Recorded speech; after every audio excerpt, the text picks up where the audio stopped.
Good morning po sa ating lahat. Good morning at salamat po sa Panginoon at tayo muli ay nagkasama upang pagpatuloy natin yung ating pag-aaral ng kanyang salita.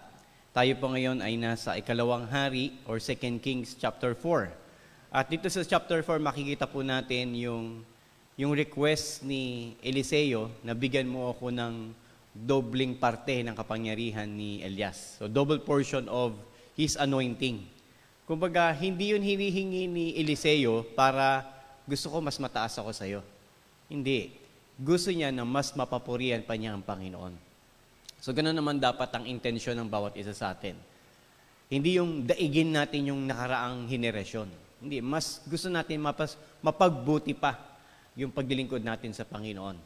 Hindi para makipag-compete, kundi para maibigay kung ano yung mainam, yung best, yung dakila na paglilingkod sa Panginoon. So kung ang gusto mo lang is pantayan, hindi dapat ganoon. Dapat higitan. Dahil ang gusto ng Panginoon, higit sa lahat. Di ba? So ngayon, pag-aaralan natin yung pagkilos ng Diyos, ng kapangyarihan ng Diyos sa buhay ni Eliseo. So marami siyang himalang ginawa.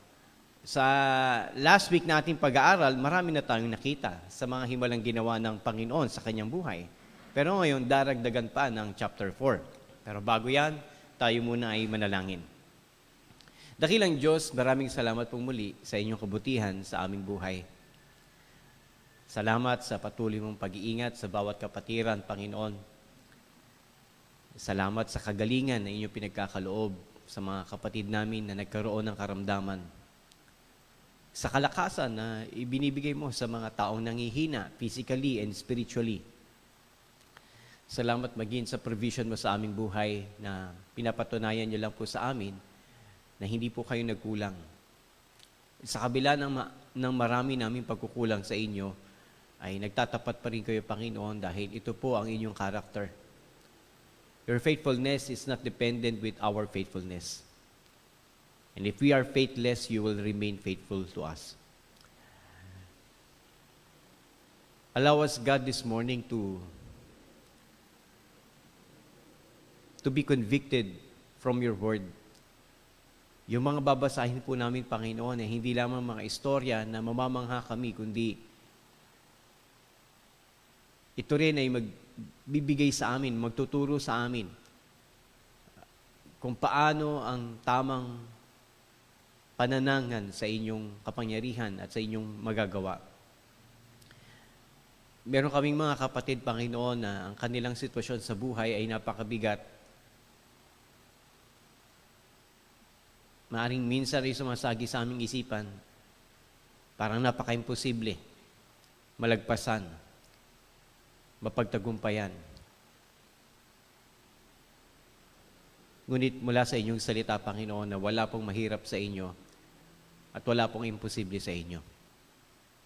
Ama, dalangin ko po, Panginoon, na patuloy mo kaming paalalahanan kung gaano kakapangyarihan, Panginoon, mula pa noong una. At sa inyo pa namin tinataas, O Diyos, ang panalangin ito sa pangalan ni Jesus. Amen. In chapter 4, verse 1, ang sabi rito, may isang byuda ng asawa ay kaanib doon sa grupo ng mga propeta. So, ibig sabihin, itong byuda po na ito, ang asawa niya po ay propeta. Okay? Isang araw, humingi siya ng tulong kay Eliseo. Kasi po si Eliseo, isa po siyang prominent na prophet. Kumbaga, meron siyang nasasakupan ng mga propeta. Kumbaga, sa mga pastor, nakakataas siya, in a sense, yung kanyang influence. So, parang siya yung senior sa lahat ng mga propeta that time. Now, itong byuda na to ay lumapit kay Eliseo para humingi ng tulong. Sabi niya, patay na po ang asawa ko na inyong lingkod. At alam niyo po kung gaano niya iginagalang ang Panginoon. Ngayon, ang tao po na pinagkakautangan niya ay dumating para kunin ang dalawa naming anak na lalaki upang gawing alipin bilang kabayaran sa utang. So, anong napansin niyo? Sino yung may utang? Primarily, yung propeta. At dahil hindi siya nakabayad sa utang, anong gagawin nung pinagkakautangan niya? kukuhain yung dalawang anak bilang kabayaran. Ano gagawin sa dalawang anak na lalaki? Gagawing alipin. Now, kung titignan nyo, there is something wrong dito sa nation of Israel. What do you see? Yung mga propeta, yung mga lingkod ng Diyos, maunlad ba yung kanilang buhay? Hindi. Buri mo, lingkod ng Diyos, pero baon sa utang. Lingkod ng Diyos, pero ginigipit ng mga pinagkakautangan niya. Di ba ikaw, di ba, kung lumapit sa iyo ang isang lingkod ng Panginoon, hindi mo na siya pauutangin. Kumbaga, kung maaari, bigyan mo siya. Lalong git, alam naman natin na hindi naman siya hihingi or ng mga sobrang labis na higit pa sa pangangailangan niya. Kumbaga, kung ano lang yung pangangailangan niya sa araw-araw, yun lang ang ilalapit niya. Pero walang tumutulong sa kanya bilang isang lingkod ng Panginoon. Walang nagmamalasakit sa mga Israelita na tulungan yung lingkod ng Panginoon. Bagkus, imbis na bigyan nila, anong ginagawa nila? Pinapautang pa nila. Okay? So yun yung mali, no, na nakikita natin. Ikalawa, alam mo na lingkod ng Panginoon yung namatay at nabaon sa utang, kukunin mo pa yung kanyang dalawang anak para gawing alipin. So wala yung puso ng mga tao sa paligid ng mga propeta o dito sa nation of Israel, wala sa kanilang puso yung respeto at the same time yung pangangalaga sa lingkod ng Panginoon. So, what can you say about the spirituality of the nation of Israel during this time? Worse, di ba? Gahaman sa salapi. Lingkod na ng Panginoon, propeta na ng Panginoon, ginigipit pa nila. Ikalawa, sa tingin niyo ba mali yung propeta na umutang siya? What do you think? Why? Wala siyang pagtitiwala sa Panginoon? Yes, Ate Jo.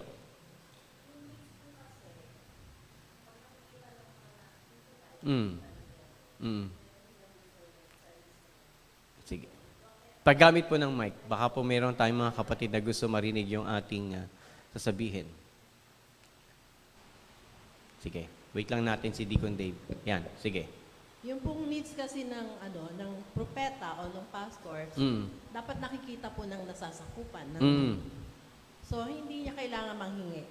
Discernment po para sa members na mapin nila kung ano yung needs ng pastor. Hindi po manghingi. Anyway, ang Lord ang nagpo-provide. Yes. Then, ang Lord din ang nagtatouch ng heart. Sa panahon nila, dapat nakikita ng mga tao yung needs ng prophet para po. Okay. So that's a problem. Hindi na nila nakikita yung needs ng prophet. Tama? Actually, yung prophet na nga humihingi sa kanila in the form of pangungutang No? Ikalawa, masabi rin natin, no? And hindi rin siguro natin masisi din ang lingkod ng Panginoon kung bakit napunta siya sa ganong estado ng pamumuhay na nangungutang siya. Simply because wala talagang tumutulong sa kanila. Okay?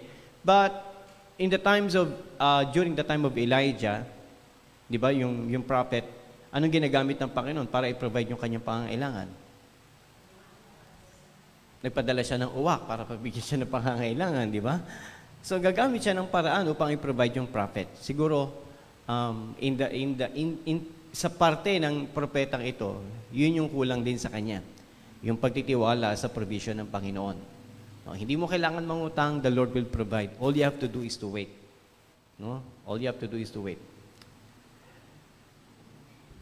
So again, maraming itinuturang Panginoon dito pa lang sa time na to, sa verse na ito. Pero tignan natin kung tuluyan bang pinabayaan ng Panginoon itong mag-ina. Sinabi sa kanya ni Eliseo, anong may tutulong ko sa iyo? Sabihin mo sa akin, ano ang mayroon sa bahay mo? Kumbaga yung tanong na yon, parang napaka-hirap sagutin. Kasi kung meron lang ako kahit ano sa bahay ko, di sana binenta ko na para ipambayad ko ng utang. Now, tatanungin mo ko kung ano meron sa bahay ko. Anong sabi niya? Wala po, maliban lang sa konting langis. Yun lang yung kanyang pag-aari. No? Konting langis lang yung meron siya. Wala siyang, kahit ano. Wala siyang ginto, wala siyang pilak, wala siyang mamahaling ganitong lalagyan. Ang meron lang sa kanya yung langis na nakaunti lang na nasa lalagyan. Sinabi ni Eliseo, puntahan mo ang lahat ng kapitbahay mo at maghiram ka ng maraming sisidlan. Pumasok kayo ng mga anak mo sa bahay ninyo at isarin ninyo ang pinto. Ibuhos ninyo ang langis sa lahat ng sisidlan, itabi mo ang bawat sisidlan na mapupuno mo. So instruction sa kanya, manghiram ka ng basyo ng langis o kahit anong nalagyan ng langis, kung bote, garapon o banga, manghiram ka sa mga kapitbahay mo. At pag nakahiram ka, magkulong kayo sa inyong kwarto at punuin mo sa pamamagitan ng konting langis na natitira sa iyo. So, habang binabasa ko to, ibig sabihin, marami rin tao talagang naghihirap that time. Kasi bakit? Hindi puno yung mga langis nila. Maraming basyong empty. Di ba? So, maaaring ganun ang nangyayari. Taghirap. Why? Because, kung bakit sila naghihirap, dahil yung kanilang hari ay walang takot kay Yahweh. Yung pagpapala sa nation of Israel ay nakadepende sa kanilang pagsunod sa Panginoon. Sabi niya, if you will obey me, I will bless you. If you will not obey me, I will curse you. Kumbaga, yung sumpa sa kanila ay hindi maalis. So, ibig sabihin, hindi sila sumusunod. And it's really visible. Why? Naghihirap ang mga propeta, di ba? Nangungutang ang mga propeta, binabaon sa utang ang mga propeta, yung mga tao walang makain, di ba? Pero yung kaharian, mayaman. Pero yung mga taong nasasakupan, mahirap. So again, we can see the decay of the nation of Israel. Now, let's go back to the miracle. Kaya ginawa ng babae ang inuutos ni Eliseo sa kanya at isinara nila ang pinto ng bahay nila. Pagkatapos, dinala sa kanya ng mga anak niya ang mga sisidlan at nilagyan niya ito ng langis. Nang mapuno na ang lahat ng sisidlan, sinabi niya sa isa sa kanyang mga anak, bigyan mo pa ako ng sisidlan. Sumagot ang anak, wala na pong sisidlan. At tumigil na ang pag-agos ng langis. So, tinuturo din ito is what? Contentment sa kanila. This will not make you rich. This will be enough to pay your debt. Sapat lang yung pag-agos ng langis sa pambayad ng inyong utang. Pero hindi ito ang magiging source para yumaman kayo. Di ba? Kasi kung gusto ng Panginoon na yumaman talaga sila, unlimited yung langis na yon. Benta nyo muna, tapos magsusupply ulit ang Panginoon. God provides their needs on that day. What is their need? To pay their debt. Bayaran yung kanilang utang. So that is your need. Yan yung tutuganin ng Panginoon. Hindi mo pwedeng, Lord, pwede bang pasobrahan mo ng 1 million? Malaki utang ko, 1.5 million. Pwede bang pasobra ng 1 million para meron akong pocket money? God will provide what is your need. That is the message ng Panginoon doon sa mag-ina. No? Dapat kasi kukuhain na yung kanyang 2 anak para gawing alipin. Pumunta ang babae kay Eliseo na lingkod ng Diyos at sinabi niya ang nangyari sa kanya. Sinabi ni Eliseo sa kanya, umalis ka at ipagbili ang langis at bayaran mo ang utang mo. May matitira ka pang sapat na pera para mabuhay kayo ng mga anak mo. Okay? So that is another miracle na ginawa ng Panginoon sa buhay ni Eliseo. Diba? The person who asked a double portion of Elijah's anointing or yung pagkakahirang kay Elias. So, hindi nauubos yung langis. Naubos lang yung time na naubos na yung sisidlan at ginamit ito para makabayad sila ng utang. Okay? Now, let's proceed to verse 6. Isang araw, pumunta si Eliseo sa Shunem, may mayamang babae roon na nag-imbita kay Eliseo na kumain. Kanina mahirap na babae, ngayon naman mayaman na babae. So pinapakita lang sa atin ito na si Eliseo, he can relate to anyone, mayaman man or mahirap. Hindi lang siya puro sa mayayaman, hindi lang man siya puro sa mahirap. No? He can relate to anyone, mayaman or mahirap. Sabi niya, simula noon, kapag dumaraan si Eliseo sa Shunem, dumadaan siya sa bahay ng babae at kumakain. So what can you say about this woman? She's very generous. Parang sinasabi niya kay Eliseo, dito na kayo kumain. Pagdadaan siya doon. Ngayon, nagsabi ang babae sa asawa niya, nalalaman ko ng isang banal na lingkod ng Diyos, ang taong ito, na palaging dumadaan dito sa atin. Igawa natin siya ng maliit na kwarto sa bahay bubungan o sa may taas, at lagyan natin ito ng higaan, mesa, upuan at ilawan, para kapag pupunta siya rito sa atin, ay may matutuluyan siya. Okay? Ano bang tawag natin nun? Guest room. Okay? Gawan natin siya ng guest room. Kung kanina nakita natin yung prophet na abandoned, yung prophet na napabayaan, pero hindi naman pala lahat. Meron mga ilan-ilang tao na inaalagaan din nila yung propeta, katulad nitong babaeng taga-Shunem. Pinapakain, at the same time, bigyan natin siya ng kwarto, bigyan natin siya ng lamesa, higaan. So yan ang gusto nila mangyari. Isang araw nang pumunta si Eliseo sa Shunem, umakyat siya sa kwarto at nagpahinga. Inutusan niya ang katulong niyang si Gehazi. Alalay po niya. Okay? Alalay niya. Inutusan niya, basahin natin. Inutusan niya ang katulong niyang si Gehazi na tawagin ang babae. Kaya tinawag ni Gehazi ang babae. Pagdating ng babae, sinabi ni Eliseo sa katulong niya, dahil sa mabuting pag-aaruga niya sa atin, tanungin mo siya kung ano ang magagawa natin para sa kanya. Gusto ba niyang kausapin ko ang hari o ang commander ng mga sundalo para sa kanya? Sumagot ang babae, hindi na po kailangan. Mabuti naman po ang kalagayan ko kasama ng aking mga kababayan. Nagtanong si Eliseo kay Gehazi, ano kaya ang magagawa natin para sa kanya? Sumagot si Gehazi, wala po siyang anak na lalaki at matanda ng asawa niya. Okay? So more likely, ang gustong extend na favor ni Eliseo sa kanya is kung ano yung wala siya. Kanina, di ba, ano yung meron ka? Ano yung meron ka? Gagamitin natin yan para makabayad ka ng utang. Ngayon, ano yung wala ka? Yun ang tanong niya doon sa babae. Kaya tinawag ni Gehazi at tumayo ang babae sa pintuan. Sinabi ni Eliseo sa kanya, sa susunod na taon, sa ganito ring panahon, may kinakalong ka ng anak na lalaki. Okay? Sumagot ang babae, wag naman po sana ninyo akong paasahin. Kasi bakit? Siya mismo gustong-gusto niya ng magkaanak.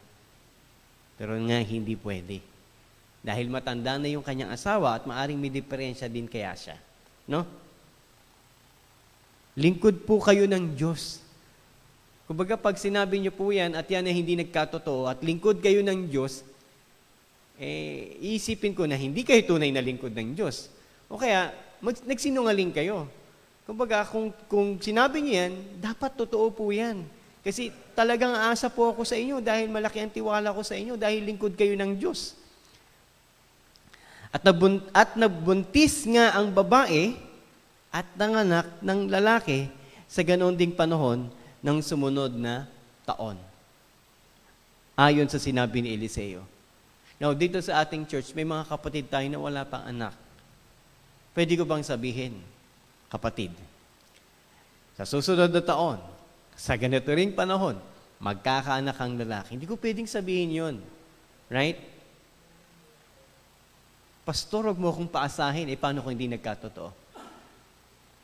It's not because I do not have faith, but simply because that miracle, through the man of God, yung sabihin niya lang mangyayari, will not be possible simply because naniniwala na siya sa kapangyarihan ng Diyos at hindi na kailangan pang patotohanan ng milagro para maniwala siya.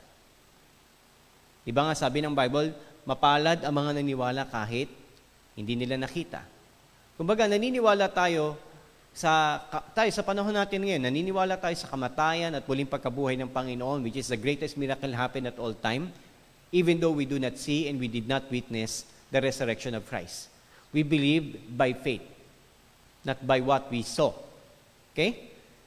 So, sa panahon natin ngayon, yes, God can make miracles. God can make miracles. But not like the things before. Hindi katulad nung dati, nung panahon nila Apostol Pablo, na kahit hipuin niya lang ay gagaling.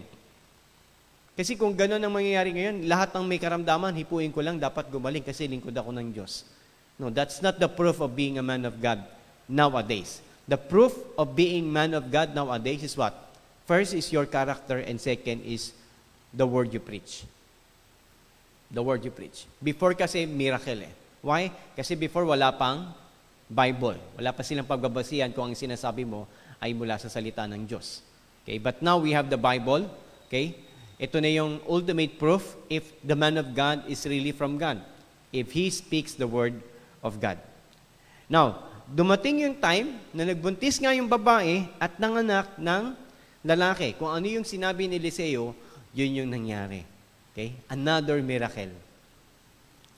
Verse 18, at lumaki na ang bata, isang araw pumunta siya sa kanyang ama at nagtatrabaho sa bukid kasama ng mga gumagapas. Sinabi niya sa kanyang ama, masakit po ang ulo ko. Sinabi ng kanyang ama sa utusan, dalhin siya sa kanyang ina. Dinala nga ng utusan ang bata sa kanyang ina, kinalong ng ina ang bata hanggang tanghali, at ito'y namatay. Grabe, yung miracle na binigay sa kanya ng Panginoon. Di ba? Through prophet, ano bang sa English? Elisha. Okay? Sa pamamagitan ni Propeta Eliseo, namatay yung bata. Masayang-masaya na yung nanay, meron na siyang anak, pero biglang kukuhain yung kanyang anak. Tingnan natin. Inakyat ng ina ang bangkay sa kanyang anak sa kwarto ni Eliseo at nilagay sa higaan nito. Pagkatapos lumabas siya ng kwarto at isinara ang pinto. Doon sa guest room na tinutuluyan ni Eliseo, doon niya nilagay yung bangkay ng bata. Tinawag ng babae ang asawa niya at sinabi, padalhan mo ako ng isang utosan at isang asno para mabilis ako makapunta sa lingkod ng Panginoon at makabalik agad. Nagtanong ang asawa niya, bakit ngayon ka pupunta? Hindi naman pista ng pagsisimula ng buwan o araw ng pamamahinga. Kumbaga, wala sa panahon ng iyong pagdalaw. Anong emergency? Sumugot ang babae, ayos lang iyon. Kaya nilagyan niya ng upuan ng asno at sinabi sa utusan, bilisan mo, huwag kang titigil hanggat hindi ko sinasabi. Kaya umalis sila at nakarating sa bundok ng Carmel, kung saan naroon ang lingkod ng Diyos. Nang makita ni Eliseo na malayo pa at paparating na ang babae, sinabi niya sa katulong niyang si Gehazi, tignan mo, nandyan ang babae na taga-Shunem. Tumakbo ka at salubungin siya. Kamustahin mo siya at ang kanyang asawa at ang anak niya. Sinabi ng babae kay Gehazi, mabuti naman ang lahat. Pero pagdating niya kay Eliseo sa bundok, lumuhod siya at tinawakan ang paa ni Eliseo. Lumapit si Gehazi para hilahin ng babae palayo. Pero sinabi ni Eliseo, hayaan mo siya. May dinaramdam siya, pero hindi sinabi sa akin ng Panginoon kung bakit. Kumbaga, walang clue si Eliseo kung bakit nandun yung babae. Walang clue si Eliseo kung bakit lumuhod yung babae sa kanya at nagmamakaawa. Pero alam niya may problema. Why? Kasi kilala niya yung babae na yon. Sinabi ng babae, Ginoo, hindi ako humingi sa inyo ng anak na lalaki. Kayo mismo ang nagsabing magkakaanak ako. Sinabi ko pa sa inyo na huwag na ninyo akong paasahin. Ngayon, napagtanto ni Eliseo na may nangyari sa bata. Sinabi niya kay Gehazi, maganda ka at pagpunta sa bahay niya, dalhin mo ang tungkod ko at magbadali ka. Kung may makasalubong ka, huwag mong pansinin. Kung may babati sa iyo, huwag mong sasagutin. Pagdating mo, ilagay mo agad ang tungkod ko sa mukha ng bata. Pero sinabi ng ina ng bata kay Eliseo, sumusumpa ako sa buhay na Panginoon at sa inyo na hindi po ako uuwi hanggat hindi ko po kayo kasama. Kaya sumama sa kanya si Eliseo. Nauna si Gehazi at nilagay niya ang tungkod sa mukha ng bata pero hindi nagsalita o gumalaw ang bata. Kaya bumalik si Gehazi para salubungin si Eliseo at sinabi, hindi po nabuhay ang bata. Nang dumating si Eliseo sa bahay, nakita niya ang bata na nakahiga sa higaan niya. Pumasok siya, isinara ang pintuan at nanalangin sa Panginoon. Pagkatapos dumapa siya sa bata at inilapat ang bibig niya sa bibig ng bata, ang mata niya sa mata ng bata, at ang kamay niya sa kamay nito. Habang nakadapa siya, unti-unting umiinit ang katawan ng bata.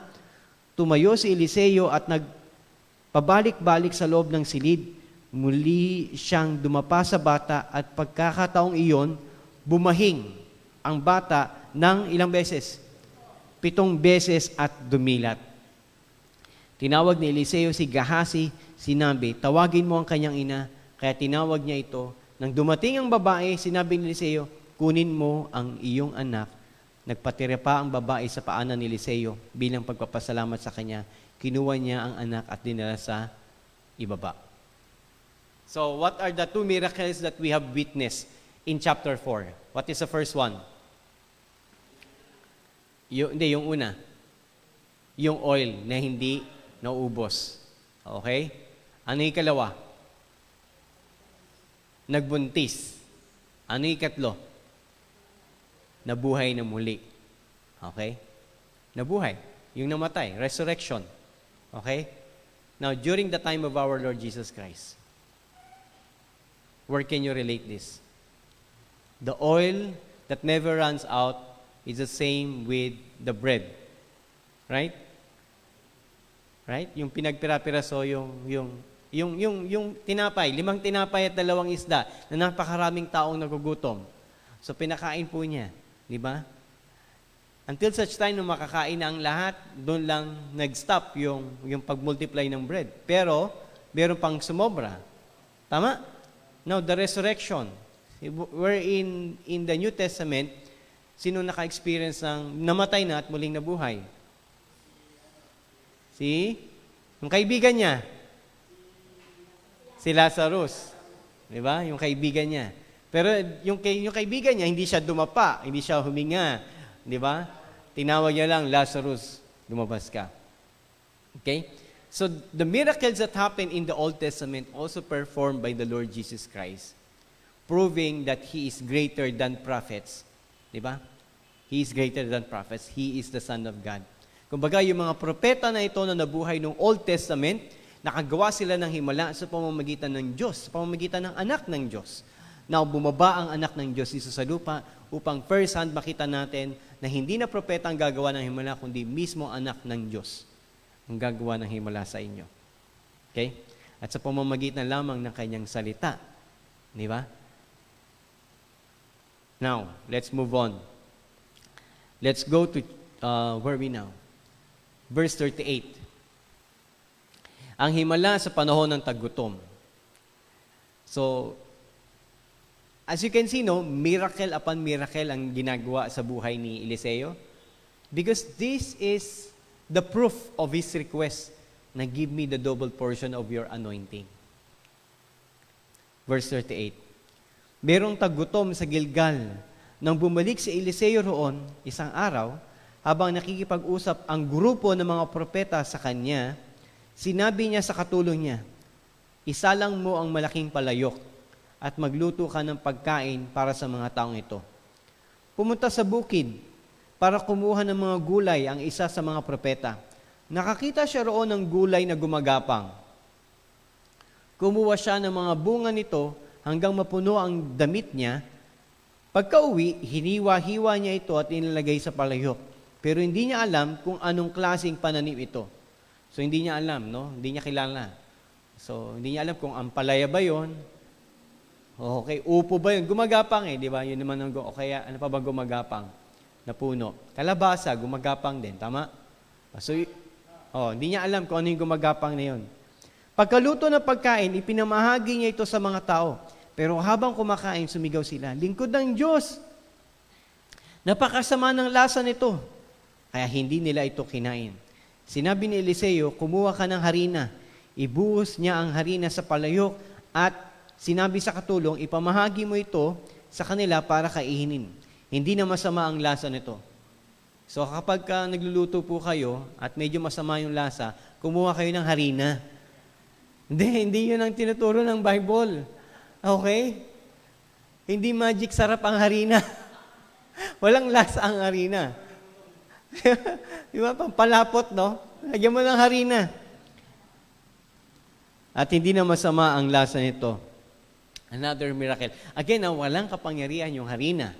No? Pero ginamit ng Diyos yung harina para hindi sumama yung lasa. In fact, sa ibang translation, anong sabi?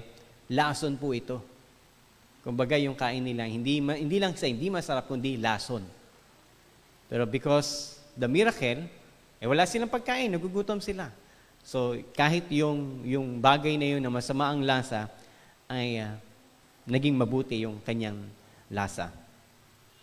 Isang araw, mayroong lalaking galing sa Baal, sa Lisha, na nagdala kay Eliseo ng isang sako na may lamang 20 tinapay na gawa sa unang ani ng sebada at mga bagong aning butil. Sinabi Eliseo, ibigay mo yan sa grupo ng mga propeta para kainin. Sinabi ng katulong niya, paano ko po ito may pagkakasya sa 100 tao? Ilang tinapay ang ginawa niya? 20 tinapay. Ilan ang kakain? 100. So kung hahatiin mo yun, one-fifth, no? 1/5 bawat isa. Yung isang tinapay, hatiin mo sa 5 para makakain ng lahat. Isang kagat lang. Sumugot si Eliseo, ibigay mo sa kanila para kainin. Ito ang sinasabi ng Panginoon. Makakakain sila lahat at may matitira pa. Kaya ibinigay niya ito sa kanila at kumain sila at may natira pa ayon sa sinabi ng Panginoon. Ano naalala nyo? Ni Jesus Christ sa bundok. How many thousands, not hundreds? 5,000. Ano pa lang yun? Lalaki pa lang yun. Kapag may lalaki, may kasamang babae. Pag may kasamang babae, may kasamang anak. Okay? So more likely, around 15,000. Okay? At most, 15,000 yung mga tao naroon. But this is just 100. Okay? So the miracle from the past, okay, and the miracle of our Lord Jesus Christ, greater than the miracle in the past. Because He is God Himself. So how many miracles have we seen so far? In chapter 4 pa lang, how many? Oil, yung pagkakaanak, pagkabuhay ng anak, ano pa? Pagkain na mapakla, na naging masarap, and then yung ikalima, yung tinapay, yung 20 tinapay para sa 100 katao. So 5 in chapter 4. Okay? We'll go to chapter 5. Ginagalang ng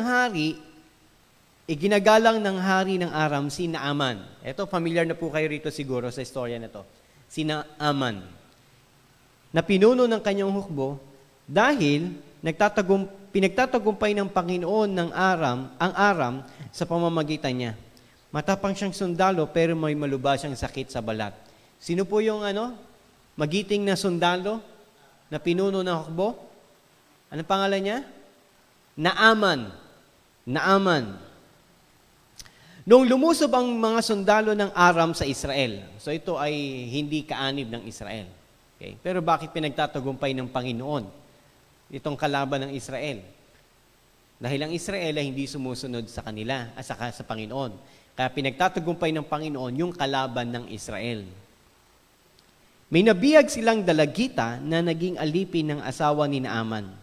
Isang araw, sinabi ng dalagita sa kanyang amo. Sabi niya, kung makikipagkita lang ang amo ko na si Naaman sa propeta na nasa Samaria, pagagalingin siya nito sa sakit sa balat. Sino yung kanyang tinutukoy? Walang iba kundi si Eliseo. Di ba? Nagdigmaan ng Israel at ang Aram, nabihag nila ang isang babae at ginawa nilang katulong nila Naaman. At sinabi ng katulong na babae na Israelita, kung ang amo kong si Naaman ay pupunta lang kay Eliseo, magagamot siya nito. Pumunta si Naaman sa hari at sinabi niya ang sinabi ng dalagita na mula sa Israel. Sinabi ng hari ng Aram, lumakad ka, dalhin mo ang sulat ko sa hari ng Israel. Kaya umalis si Naaman na may dalang regalo na, ilan? 350 kilong pilak. Bigat po nun. 350 kilos na silver. Napaka mahal. At 70 kilong ginto. at 10 pirasong damit. Itong mensahe ng sulat na dinala niya sa hari, ipinadala ko sa iyo si Naaman na aking lingkod para pagalingin mo ang sakit niya sa balat. Nang mabasa ng hari ng Israel ang sulat, pinunit niya ang damit at sinabi, bakit pinadala niya sa akin ang taong ito na may malubhang sakit sa balat para pagalingin? Diyos ba ako? Dahil alam niya, ang Diyos lang makapagpapagaling. Natakot din siya, baka mahawa din siya dun sa sakit sa balat dahil ito po ay maaring ketong. May kapangyarihan ba ako para pumatay at bumuhay? Gumawa lang siya ng paraan para makipag-away. Nang malaman ni Eliseo na lingkod ng Diyos ang nangyari, nagpadala siya ng ganitong mensahe sa hari, bakit mo pinunit ang damit mo? Papuntahin mo sa akin ang taong yan para malaman niya na may propeta sa Israel. Baka hindi ikaw ang magpapagaling sa kanya. Ang Diyos ang magpapagaling sa kanya. Papuntahin mo siya rito at malaman niya na mayroong propeta sa Israel o mayroong lingkod ng Diyos. Kaya umalis si Naaman sakay ng mga kabayo at karwahe at uminto sa pintuan ng bahay ni Eliseo. Nagsugo si Eliseo ng mensahero para sabihin kay Naaman na pumunta siya sa ilog ng Jordan. Lumubog doon ng 7 beses at gagaling siya. Nakausap niya ba si Eliseo? Hindi. Nagsugo si Eliseo ng mensahero. Hindi niya hinarap si Naaman. Baga, sabihin mo kay Eliseo, maglubog siya sa ilog Jordan ng ilang beses? 7 beses.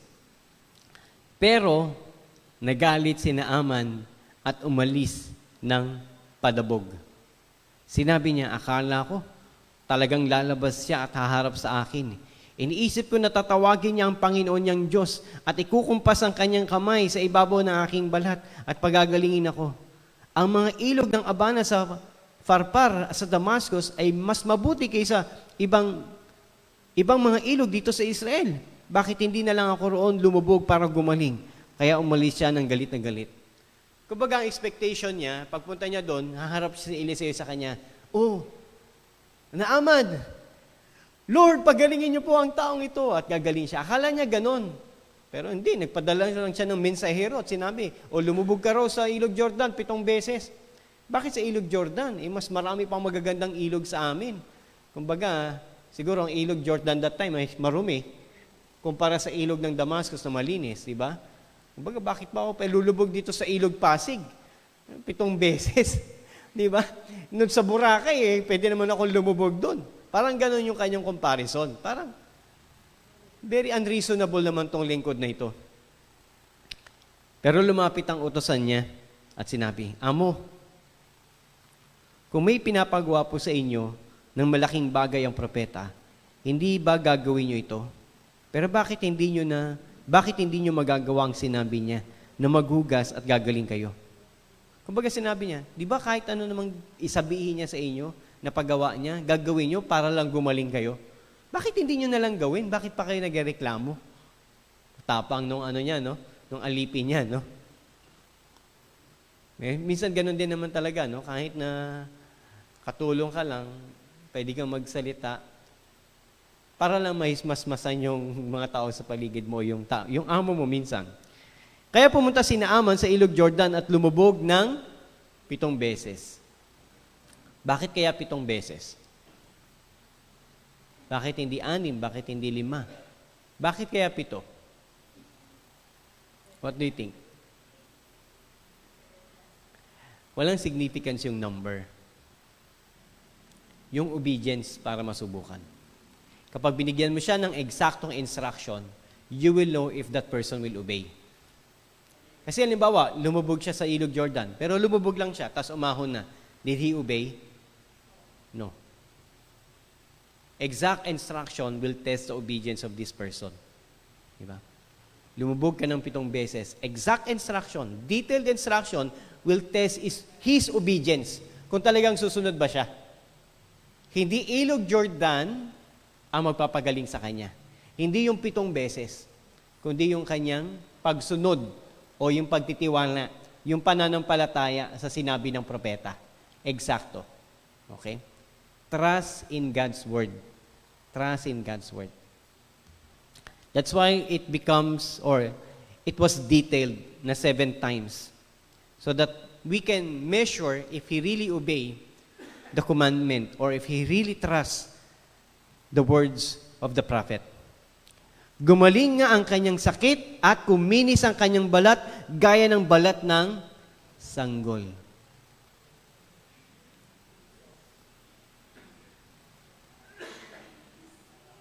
Hindi na po tayo baby face or baby skin. No? Balat kalabaw na po tayo. Pero sa kanya, kuminis ang balat ng sanggol. Hindi niya kailangan pumunta kay Vicky Bello para, di ba, magpahid ng kung ano-ano man, no? Pero can you just imagine how can skin disease be restored like a baby skin? Parang napaka-imposible. But nothing is impossible with God. It is not the 7 times dipping or diving in the river of Jordan. Hindi 'yon. Kundi yung pagtitiwala niya sa salita ng propeta na mula sa Panginoon. Tignan natin kung ano nangyari sa kanya. Pagkatapos, bumalik si Naaman at ang mga kasama niya sa lingkod ng Diyos. Tumayo siya sa harap na Eliseo at sinabi, "Ngayon, napatunayan ko na wala ng ibang Diyos sa buong mundo maliban sa Diyos ng Israel. Kaya pakiusap, tanggapin mo ang regalo ko sa inyo, Ginoo." Ano nangyari kay Naaman? Yes, gumaling siya. Pero after niyang gumaling, ano nangyari sa kanya? Sumampalataya siya sa Diyos. Naniwala siya sa tunay na Diyos. That is the purpose of miracle. No? Magkaroon siya ng relasyon sa Diyos. Sabi niya, ngayon napatunayan ko na wala nang ibang Diyos. Siya lang ang tunay na Diyos. There is only one true God, and that is the God of Israel. So naging believer si Naaman. Hindi po siya sumasamba sa tunay na Diyos. Pero nung naranasan niya yung kapangyarihan ng tunay na Diyos, sumamba siya sa tunay na Diyos. At sabi niya, dahil dito, ito po, regalo ko po, tanggapin niyo po. So yung miracle na nangyari po sa kanya, hindi lang siya natuwa dahil gumaling siya. Natuwa siya dahil nakakilala siya sa Diyos. And I do believe that is the purpose ng miracle. Kaya nung time na ang mga Pariseo humihingi sa Panginoon na, bigyan mo kami ng tanda para patunayan na ikaw talaga ay anak ng Diyos. Sabi, wala nang ibang tanda ibibigay sa inyo maliban yung kanyang pagkabuhay na muli. Okay? Kasi kung talagang maniniwala kayo, napakarami ko nang ginawa na himala pero hindi kayo naniwala. Ang purpose ng miracle na ito para maniwala kayo pero hindi kayo naniwala. So ano pang sign ang ibibigay ko sa inyo? Parang yun ang sinasabi ng Panginoon sa kanila. Sumugot si Eliseo, "Sumusumpa ako sa buhay na Panginoon na aking pinaglilingkuran na hindi ako tatanggap ng anumang regalo." Wow. 350 kilos of silver and 70 kilos of gold. Enough for you, a man of God. Di ba? Pwede mo nang sabihin, hindi, okay, yung itong mga to, bebenta ko, tapos ipamumudmud ko sa mga propeta para yung mga propeta ko naman ay magkaroon ng kaginawaan sa buhay. Pero bakit kaya hindi tinanggap ng Eliseo?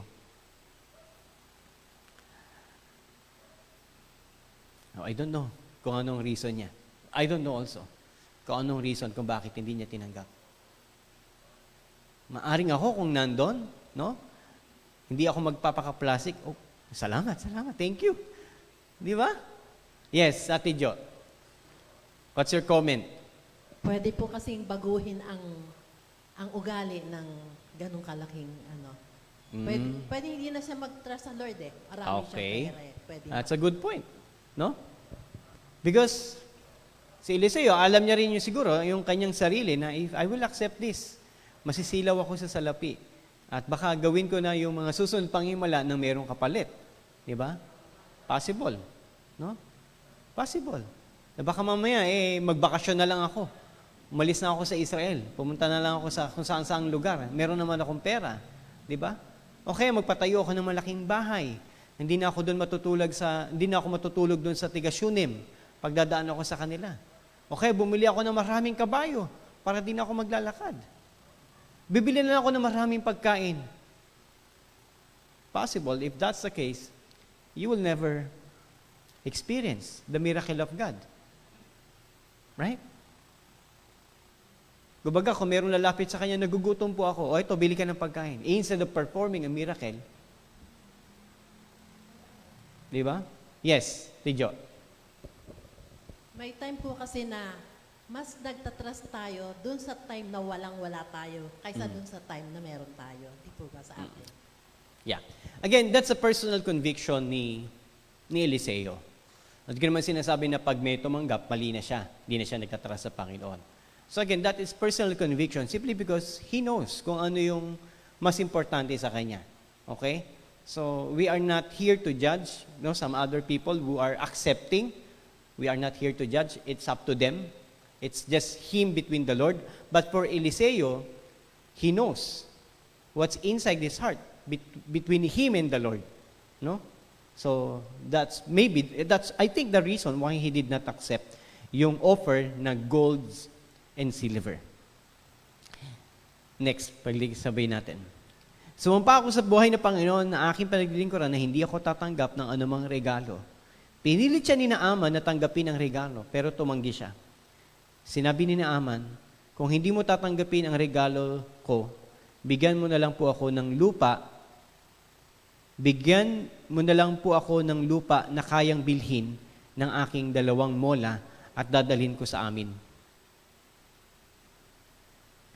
Mula ngayon, hindi na ako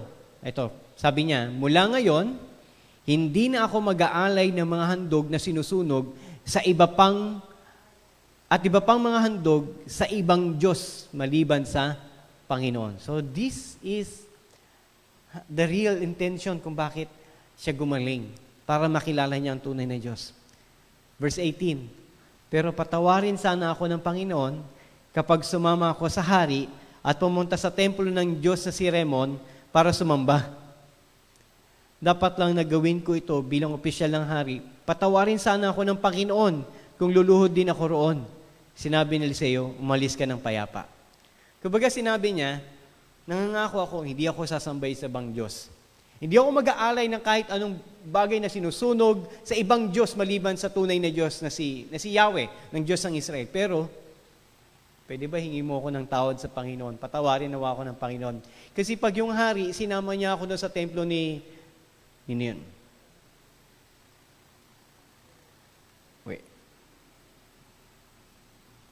Remon. Pag sinama niya ako doon sa templo ni Remon, pag lumuhod ang hari, luluhod din ako kasi obligasyon ko yun bilang kawal.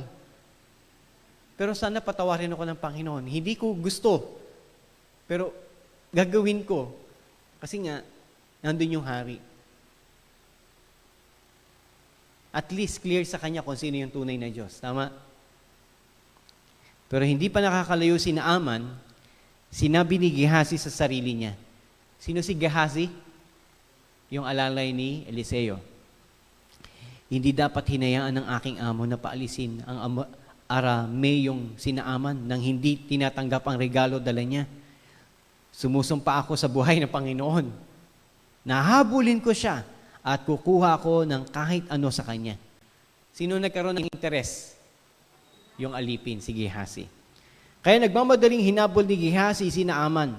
Nang makita ni Naaman si Gehazi na tumatakbo, pumunta sa kanya, bumaba siya sa karwahe at sinalubong ito. Nagtanong si Naaman, may masama bang nangyari?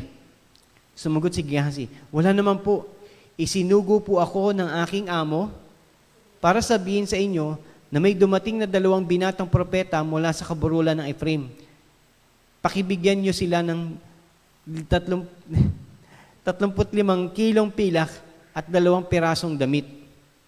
At sinabi ni Naaman, oo, narito ang 70 kilong pilak, dinoble. Okay? At pinilit niya si Gehazi na tanggapin iyon.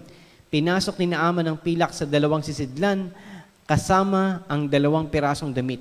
Ibinigay ito sa 2 niyang lingkod at dinala kay Gehazi. Pagdating ng mga lingkod sa bundok, kinuha ni Gehazi ang 2 sisidlan at pinabalik sila. Pagkatapos, dinala niya yun sa bahay niya at itinago. Nang pumunta siya kay Eliseo, tinanong siya nito, saan ka nang galing, Gehazi? May alam na ba si Eliseo? Nandun ba siya noon? We believe that the Lord told him kung anong ginawa ni Gehazi. Sumagot si Gehazi, wala po akong pinuntahan.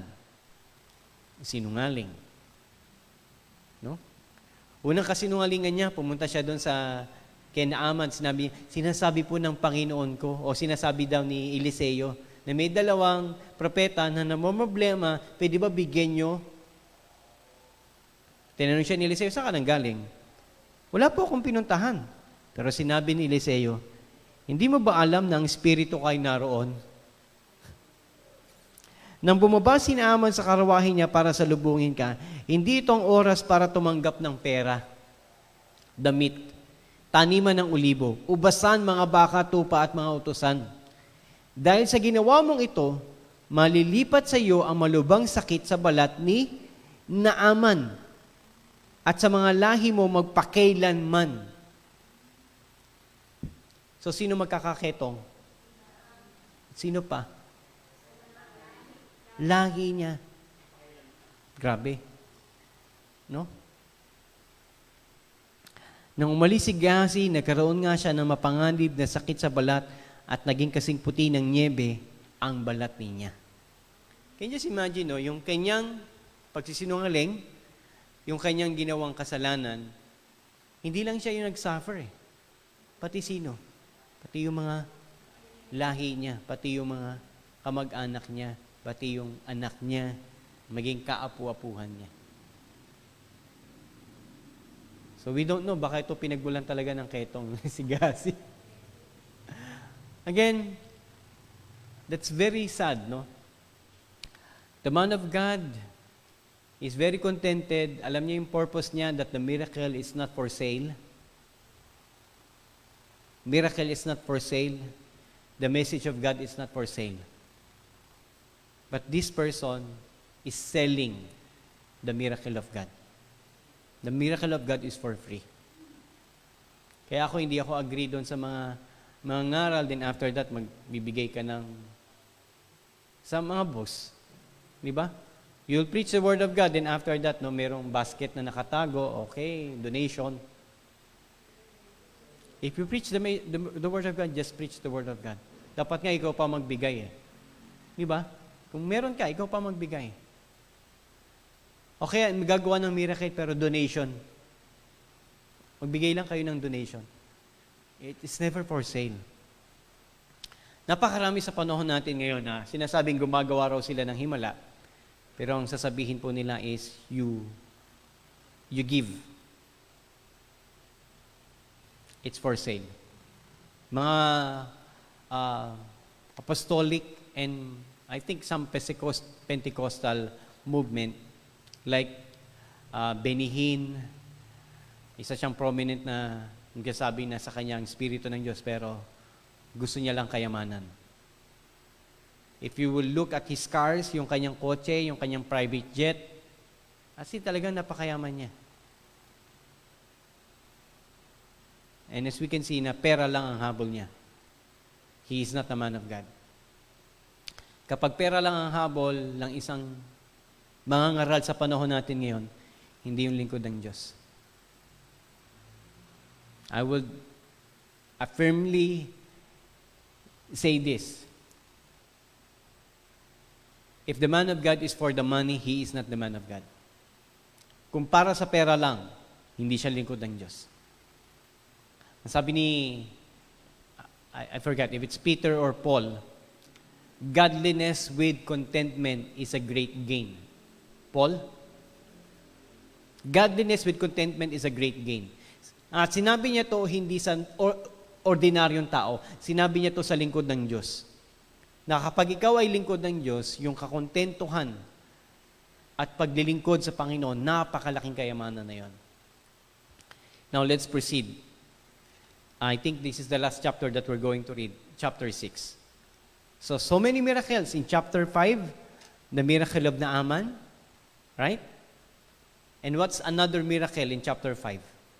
The miracle of judgment kay Gehazi. Di ba? The miracle of healing kay Naaman and the miracle of judgment kay Gehazi. chapter 6. Isang araw, pumunta ang grupo ng mga propeta kay Eliseo at sinabi, nakikita po ninyo na maliit na ang pinagtitipunan natin. Kaya pumunta po tayo sa ilog ng Jordan kung saan maraming punong kahoy at doon tayo gumawa ng lugar na pagtitipunan natin. Sinabi ni Eliseo, sige, lumakad na kayo, pero sinabi ng isa sa kanila, kung maaari po, guro, sumama na lang kayo sa amin. Sumagot siya, o sige, sasama ako, kaya sumama siya sa kanila. Pumunta nga sila sa ilog ng Jordan at pumutol ng mga punong kahoy. Habang ang isa sa kanila ay pumuputol ng punong kahoy, nahulog ang ulo ng palakol sa tubig. Kaya sumigaw siya, guro, hiniram ko lang po iyon. Yung palakol. Nahulog yung ulo eh. Siguro pag gagawin niya, nahagis, kumalas. Buti na lang sa ilog na nalaglag. Hindi nakatama ng ibang tao. Pero ang kalungkot, hiniram lang pala yun. Babayaran pa ng lingkod ng Diyos. No? Tinanong ni Eliseo, saan banda nahulog? Itinuro niya kung saan banda ito nahulog. Pumutol si Eliseo ng sanga at hinihagis ito sa tubig. Lumutang ang ulo ng palakol. Sinabi ni Eliseo, kunin mo na. At kinuha niya nga ito. What? Kahit sa simpleng bagay, no, ulo na lang ng palakol. No, kahit simpleng bagay, no, kumilos pa rin ang Panginoon. Di ba? Ulo na lang ng palakol. So kapag may nalaglag kayo sa tubig, huwag kayo. Hindi po gano'n ang ibig sabihin nun. That's a miracle. What is a miracle? What is the definition of miracle? Ano ba ibig sabihin ng milagro o miracle?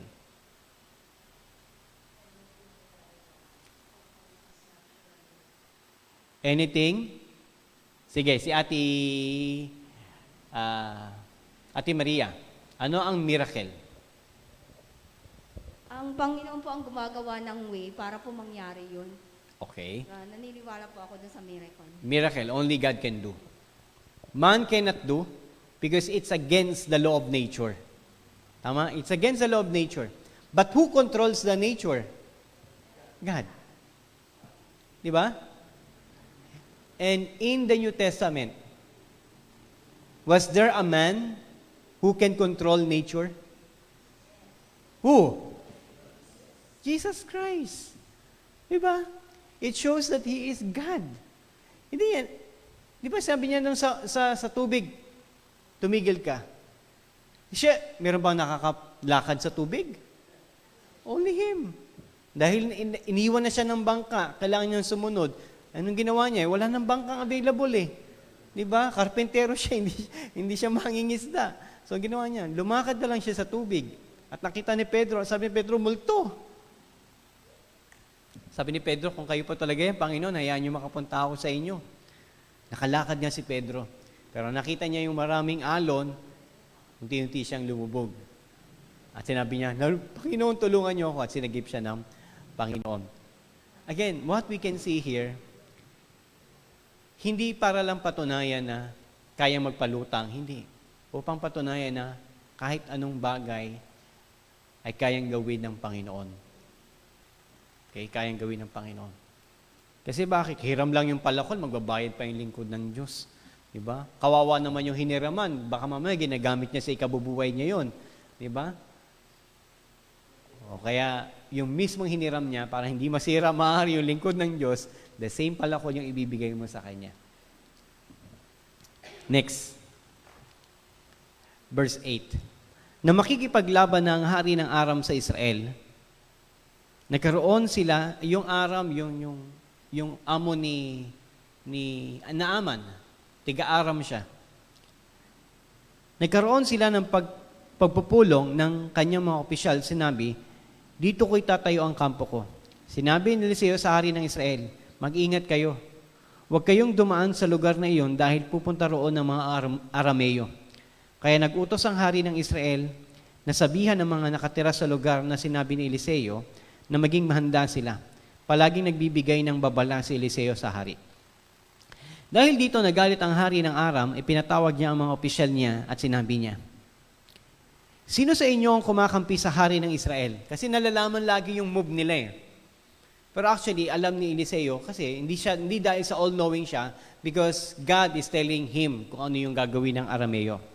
Nagsalita ang isa sa opisyal, wala po talaga kahit isa sa amin, mahal na hari. Ang propeta sa Israel na si Eliseo ang nagpapahayag sa hari ng Israel ng lahat ng sinasabi ninyo kahit pa ang sinasabi niyo sa loob ng inyong kwarto. Sinabi ng hari, lumakad ka at hanapin siya para magpadala ako ng mga tauhan upang hulihin siya.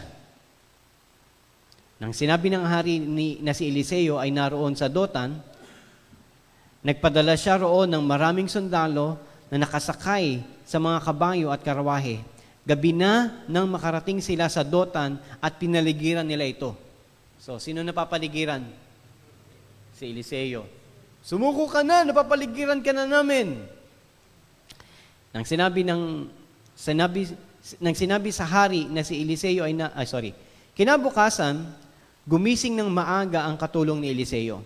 Nakita niya ang mga sundalo na nakasakay sa mga kabayo at karawahe na nakapaligid sa lungsod. Sinabi niya kay Eliseo, ano po ang gagawin natin, amo? Ikaw ba naman, makita mo, paglabas mo, ang dami niyang sundalo nakapaligid sa inyo. Anong gagawin po natin? Ang sabi ni Eliseo, huwag kang matakot. Mas marami tayong kasama kaysa kanila. Dalawa lang tayo dito. Ikaw lang at ako. Paano mas marami tayong kasama? Ako lang po ang kasama nyo, tayong dalawa lang. Nanalangin si Eliseo, Panginoon, buksan po ninyo ang mga mata ng katulong ko para makakita siya. Bulag ba siya? Hindi. Binuksan ng Panginoon ang mga mata ng katulong at nakita niya na puno ng mga kabayo at karwahing apoy ang kaburulan sa paligid ni Eliseo. So, ano yung nakita niya? Ano yung mga karwahing apoy?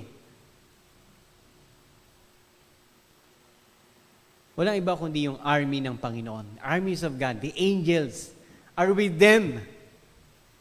Habang papunta ang mga kaaway kay Eliseo, nanalangin siya, Panginoon, bulagin po ninyo ang mga taong ito. Kaya binulag sila ng Panginoon ayon sa hiling ni Eliseo. Sinabi ni Eliseo sa mga kaaway, hindi ito ang tamang daan at hindi ito ang lungsod ng Dotan.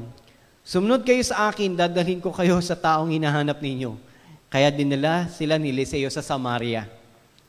Pagpasok nila sa Samaria, nanalangin si Eliseo, Panginoon, buksan po ninyo ang mga mata nila para makakita sila. Binuksan nga ng Panginoon ang mga mata ng mga sundalo ng Aram at nakita nila na nasa loob sila ng Samaria, which is the territory of Israel. Pagkakita ng hari ng Israel sa kanila, tinanong niya si Eliseo, papatayin ko ba sila, Ama? Sumagot si Eliseo, huwag mo silang patayin. Pinapatay ba natin ang mga bihag sa labanan? Bigyan mo sila ng makakain at maiinom, at pabalikin mo sila sa kanilang hari. Kaya naganda ang hari ng isang malaking salo-salo para sa kanila at pagkatapos pinauwi sila sa kanilang hari at mula noon hindi na muling lumusob ang mga Arameo sa lupain ng Israel. Wow, what a great story. No? Are angels true? Are there angels in our midst? Yes. There are angels in our midst. And there are also evil spirit. Right? But if we will just open our spiritual eyes, no, we are not alone. God commands His angels to to charge over us, no, to minister over us. Ministering spirits po ang mga angels. Okay? So, another miracle that God saved Eliseo and si kanyang alipin. Now, let's move on. Verse 24.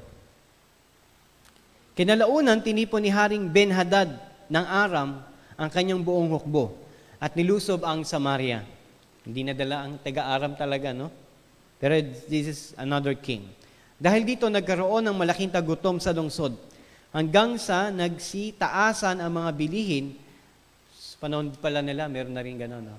May inflation na rin. pag may tagutom, mataas ang bilihin. So mataas ang bigas, no? Tapos dito, ang halaga ng ulo ng asno ay 80 pirasong pilak at ang isang gatang na dumi ng kalapate ay 5 pirasong garin. Dumi na lang ng kalapate, binibili pa nila. Di ba? Anong ginagawa nila sa dumi ng kalapate? Could be fertilizer, no? Pero pati yun, meron ng halaga. Doon mo malalaman kung tagirap na no? Yung mga bagay na hindi mo binibili, yung pinupulot mo na lang, pinipitas mo lang, binibili mo pa. No? Tagirap na talaga ang lugar pag gaganon. Sa panahon natin, dahon malunggay, dapat napipitas na lang sa tabi-tabi. Pero ngayon, binibili mo pa, 10 piso, 15, no? Isang bugkos ng malunggay. Ngayon, sa panahon natin, yung dahon ng sampalok, no? Again, sa panahon nila, yung tagirap. Isang araw, habang dumaan ang hari ng Israel sa itaas ng pader, may isang babae na sumisigaw sa kanya, "Tulungan po ninyo ako, mahal na hari." Sumugot ang hari, "Kung hindi ka tinutulungan ng Panginoon, paano kita matutulungan? Wala akong trigo o katas ng ubas na may bibigay sa iyo." Pagkatapos, nagtanong ang hari, "Ano ba ang problema mo?" Sumagot ang babae, "Sinabi po sa akin ng babaeng ito, kainin natin ang anak mong lalaki at bukas ang anak ko namang lalaki." Why? Sobrang taggutom. Kaya niluto po namin ang aking anak at kinain. Nung sumunod na araw, sinabi ko sa kanya, ibigay na niya ang kanyang anak para makain, pero tinago niya ito. Grabe. So dumating ang Israel sa ganitong punto ng kanilang buhay. No?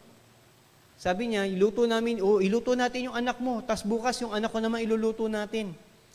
Niluto yung anak niya, tas kinabukasan, yung anak mo na yung susunod Hindi, di ko alam kung nasaan ang anak ko Kumbaga nagreklamo siya, dinadaya ako ng magulang. Pero again, this is not a wonderful sight. Bakit nagkaganito ang Israel? Because they do not believe.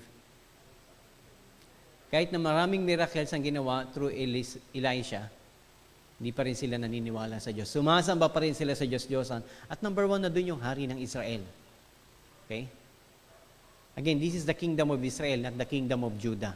The kingdom of Judah is another story. But the kingdom of Israel, talagang pinapakita lang dito ng Bible kung gaano sila kasama at kung gaano sila pinaparusahan ng Panginoon and yet hindi nila nakikita. Minsan ganun, Pinaparusahan ka na ng Panginoon pero hindi mo nakikita. Nananatili pa rin matigas yung puso mo. Pero ano yung tanging paraan para mawala yung tagutom sa kanila? Magsisi lang sila, magrepent lang sila sa Panginoon at alisin nila yung kanilang mga Diyos-Diyosan. Nang marinig ng hari ang sinabi ng babae, pinunit niya ang damit niya sa sobrang kalungkutan. Hindi niya rin naman gusto. Pero siya rin ang dahilan kung bakit nangyayari ito. Dahil hindi niya inaalis yung mga Diyos-Diyosan na inilagay ng kanyang mga magulang. Habang naglalakad siya sa gilid ng pader, nakita niya ang tao na nakasuot ng sako na nakasuson sa kanyang damit dahil sa pagluluksa niya. Sinabi niya, parusahan sana ang nang matindi ng Panginoon ang hindi ko mapaputol ang ulo ni Eliseo na anak ni Shaphat sa araw na ito. What? Bakit si Eliseo? Sinisisi nila ngayon si Eliseo. Nakaupo si Eliseo sa bahay niya na nakipag-usap sa mga tagapamahala ng Israel na magsugo ang hari ng mensahero para mauna sa kanya doon kay Eliseo. Pero bago dumating ang mensahero ng hari, sinabi ni Eliseo sa mga tagapamahala, "Tingnan ninyo, isang mamamatay tao ang nagpadala ng tao para pugutan ako. Kapag dumating na ang taong iyon, isara ninyo ang pinto. Huwag niyong papasukin. Ang hari mismo na kanyang amo ay kasunod niya." Habang nagsasalita si Eliseo, dumating ang mensahero ng hari at sinabi, "Ang Panginoon ang nagpadala ng paghihirap sa atin. Bakit hihintayin ko pa na tumulong siya?" Chapter 7. Sundan na natin. Okay? Sinabi ni Eliseo, pakinggan mo ang mensahe ng Panginoon. Bukas sa ganito ring oras, magiging mura ang bilihin sa pamilihan ng Samaria. Isang pirasong pilak na lang ang halaga ng isang takal ng harina at ganun din ang halaga ng 2 takal ng sibada. Sinabi ng opisyal na katiwala ng hari, kahit na magpaulan pa ang Panginoon, hindi magiging ganoon kadami ang ani. Sumagot si Eliseo, makikita mo ang mangyayari iyon. Pero hindi ka makakakain ng kahit ano. Okay? Gusto niyo pa bang basahin? Susunod? Okay. Verse 3. Sige, basahin natin. May 4 na tao na malubhang sakit sa balat na nakaupo sa pintuan ng lungsod. Sinabi nila sa isa't isa, bakit kailangan nating umupo rito hanggang sa mamatay? Kung papasok tayo sa lungsod, mamamatay tayo sa gutom. At kung maupo lang tayo rito, mamamatay din tayo. Kaya pumunta na lang tayo at sa kampo ng mga Arameo at sumuko na sa kanila na kung bubuhayin nila tayo o papatayin. Kaya kinagabihan, pumunta sila sa kampo ng mga Arameo, pero pagdating nila roon, walang tao. Ipinarinig ng Panginoon sa mga sundalo ng Aram ang ingay ng mga karwahe, kabayo at mga sundalo, kaya nasabi nila sa isa't isa, baka inupahan ng hari ng Israel ang hari ng Hiteo at ang hari ng Ehipto para lusubin tayo. Kaya tumakas sila ng gabing iyon at iniwan nila ang mga tolda, kabayo at mga asno nila.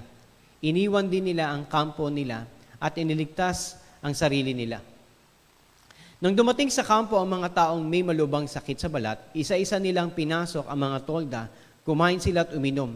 Kinuha nila ang pilak, ginto at damit at itinago ang mga ito.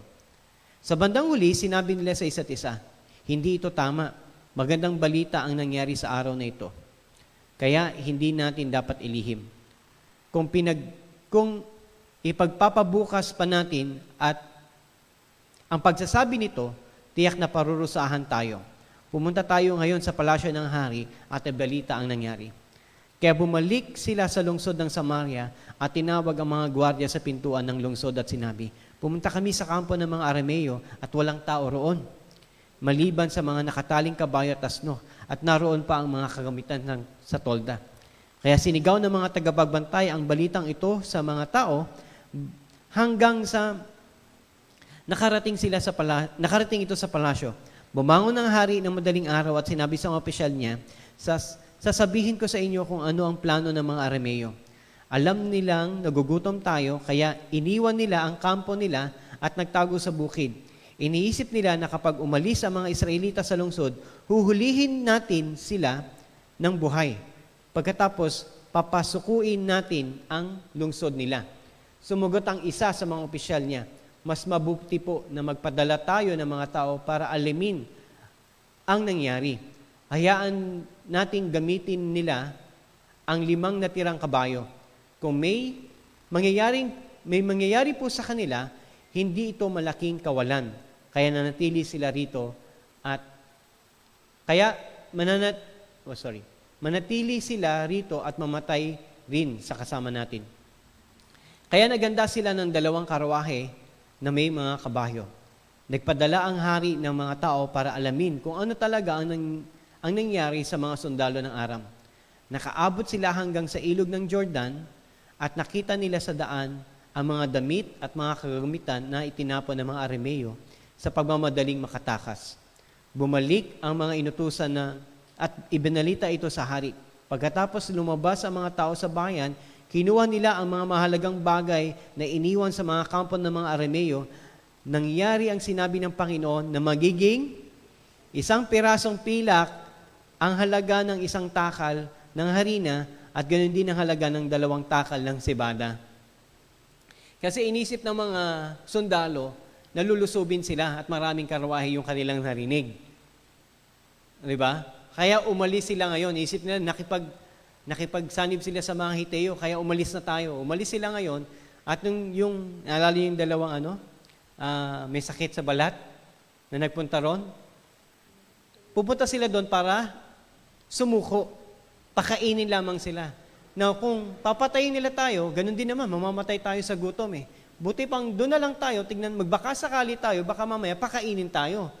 Kung buhagin man tayo, papatayin tayo, at least nakakain tayo. Diba? Pero nakita nila, walang mga tao, wala yung mga sundalo. Anong proof na walang sundalo? Kumuha sila ng mga mahalagang kagamitan. Dinala sa kaharian. Now, ito naman ang hari, hindi. Baka mamaya tinitrik lang nila tayo. Baka mamaya nagtatago lang sila. Kapag pupunta tayo roon, lulusubin nila tayo ngayon. Ayun, sabi ng isang opisyal, hindi, magpadala na lang tayo ng 5 o iilan. Kung mamatay man sila, hindi kawalan. Anyway, mamamatay din naman sila dito dahil sa gutom Pero nagpunta ron, wala nga talagang sundalo. Kaya lahat ng mga ari-arian ay kanilang nasamsam at nagkatotoo nga na mababa na yung presyo ng harina at cebada dahil marami silang pera. Marami silang nakuha. Pinili ng hari na ang pinagkatiwalaan niyang opisyal para magbantay sa pintuan ng lungsod.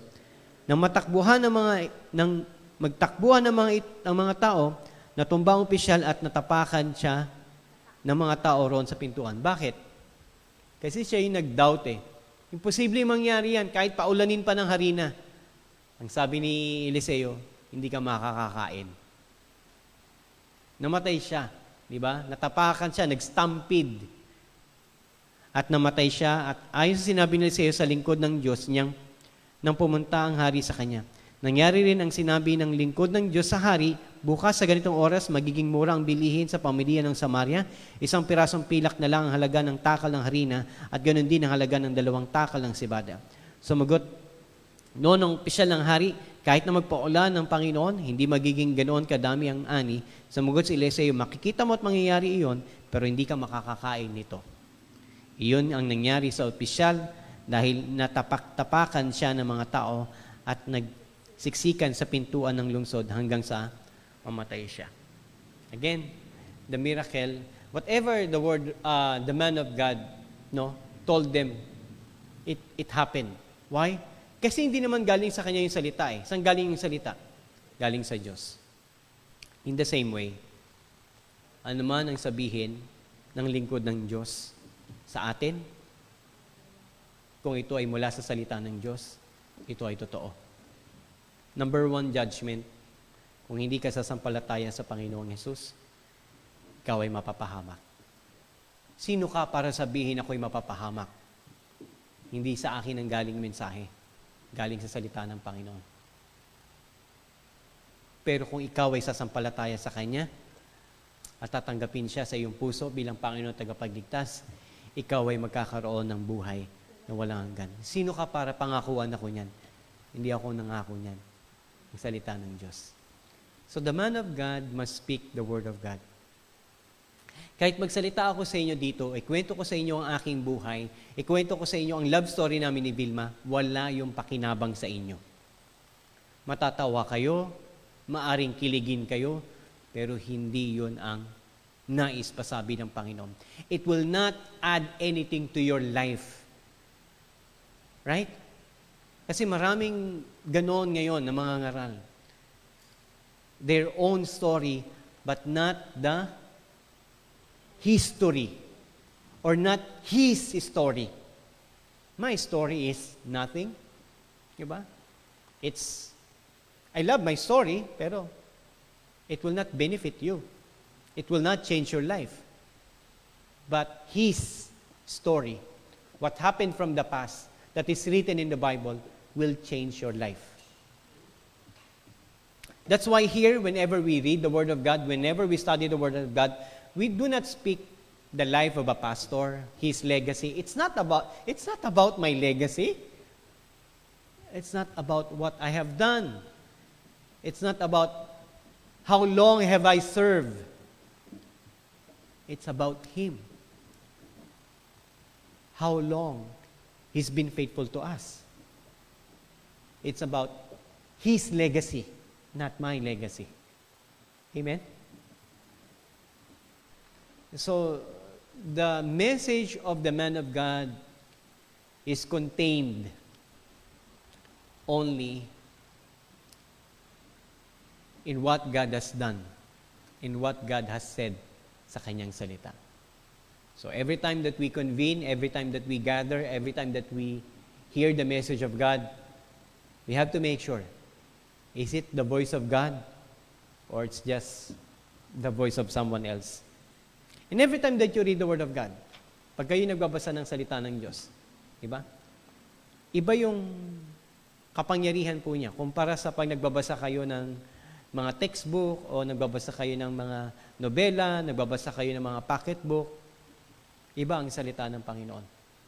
Ito yung nagbabago ng buhay natin, yung salita ng Panginoon. Kaya hindi po tayo magsasawa, kahit mabasa natin, nasaan na tayo? 2 Kings. So, this is 2 Kings. Okay? Yan na yung 2 Kings. So, more likely, we are 25%. Okay? Lord willing, maabot natin until Isaiah, which is 50%. And then, Revelation, which is the back cover of the Bible. So, natapos natin ang Bible. Pag natapos ba natin to, enough na sabihin natin na alam na natin ang lahat. Nabasa ko na ang Bible. No. In fact, kung babalikan natin yung Genesis, meron pa tayong mga bagay na hindi natutunan. Totoo yun. Kahit itong binasa natin ngayon, babalikan natin mamaya, meron kang mga matututunan na hindi ko na ituro. Ganon ang salita ng Diyos. Hindi mo siya kayang exhaust, hindi mo siya kayang ubusin. Yan yung pagkain hindi nauubos. Pero masarap pa rin. Masarap siya. Pagkain spiritual na hindi mo kayang ubusin. Minsan ako, personal testimony ko, I made a sermon, I wrote a sermon, like 3 years ago. If babalikan ko yung sermon ko, hindi ito yung gusto kong isermon. Meron pa akong mga bagay na nakita na hindi ko na isulat. Kulang to. Parang ganon. Kulang to. Pero sa akin, yung time na yun na yung best ko yun na yung maganda Ito na yung best sermon. Hindi. Magbabalikan mo siya, isipin mo na, ang dami ko pang gustong sabihin na hindi ko nasabi. Okay? Kahit naman sa sermon, kulang po ang 40 minutes. Kulang ang 1 oras. Diba? Kaso inaantok na tayo Kaya 40 minutes lang. Hindi. Gusto natin ibigay yung best natin para sa Panginoon. Kulang talaga. Si Paul, alam niyo po kung gaano katagal siya nangaral. There was a time na nangaral po siya mula umaga hanggang hating gabi, hindi gabi. Hanggang hating gabi. Mula umaga hanggang hating gabi. So sabihin natin ang umaga is 9 o'clock. Actually, 6 o'clock ang umaga sa kanila. Okay? So umaga hanggang 12 midnight. Ganon kahaba yung sermon niya, pero isa lang ang nakatulog. Yung bata. Na nakaupo sa mataas na lugar, nahulog. Anong pangalan niya? Si Eutico. Namatay, pero muli siyang binuhay nung time na yun, sa pamamagitan, of course, ng kapangyarihan ng Panginoon through Apostle Paul. Okay? So again, we have a lot of things to learn. And we have a lot of things to learn pagdating sa pag-aaral ng salita ng Panginoon. And we have witnessed many miracles. For our reflection, what miracle, from the many miracles na napag-aralan natin, anong miracle yung na-amaze ka? And ano yung naging message sa'yo? Okay? Sige, let's pray. Dakilang Diyos na aming Ama't makapangyarihan sa lahat, tunay nga Panginoon na kayo po ang Diyos ng himala. Wala pong imposible po sa inyo.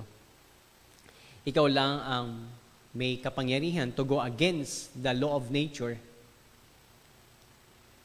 because you are God. You are the author of the law of nature. And you can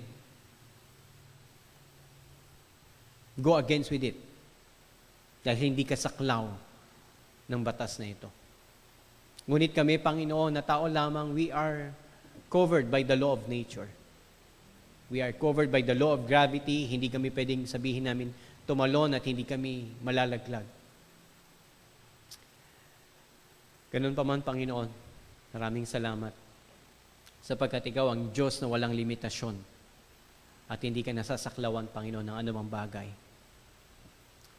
Kaya, Ama, yung mga bagay na sa paningin namin ay imposible at talaga namang imposible talaga. ay ibinibigay po namin sa iyo dahil ikaw lang makagagawa nito.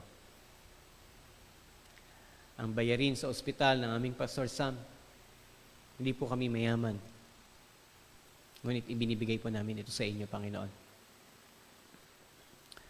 Kagalingan ng mga kapatid namin na may karamdaman, ibinibigay po namin ito sa inyo.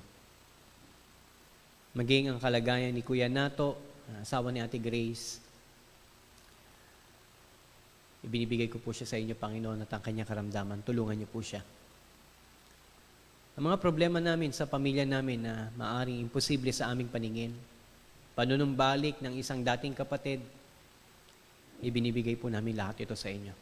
Ikaw ang Diyos na makapangyarihan sa lahat, na may kayang gawin sa lahat ng ito. At kami, Panginoon, isinusuko namin dahil inaamin namin sa aming mga sarili na hindi po namin kaya.